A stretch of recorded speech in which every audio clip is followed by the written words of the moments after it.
донишгоҳи миллии тоҷикистон яке аз марказҳои шинохтаи илмӣ дар миқёси ҷумҳурӣ ва минтақа ба шумор рафта, дар тарбияву омоданамоии мутахассисони илмию омӯзгорӣ ва рушду муаррифии илмии ватанӣ саҳми назаррас дорад.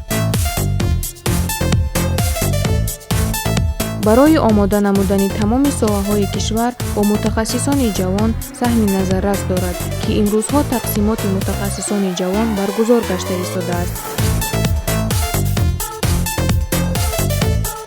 шоёни зикр аст, ки дар паёми навбатӣ асосгузори сулҳу ваҳдати миллӣ, пешвои миллат, президенти ҷумҳурии тоҷикистон муҳтарам Эмомалӣ Раҳмон таъкид намуданд: таҳким бахшидани иқтидори илмии кишвар, ҷорӣ кардани ихтироот дар истеҳсолот, устувор гардонидани пояҳои моддию техникии муассисаҳои таълимӣ, баланд бардоштани сифати таълим дар ҳамаи зинаҳои таҳсилот, ҷалби боз ҳам васеъи истеъдодҳои ҷавон ба омӯзиши технологияҳои муосир ва корҳои эҷодиву техникӣ вазифаи муҳимтарини соҳаҳои илму маориф мебошад.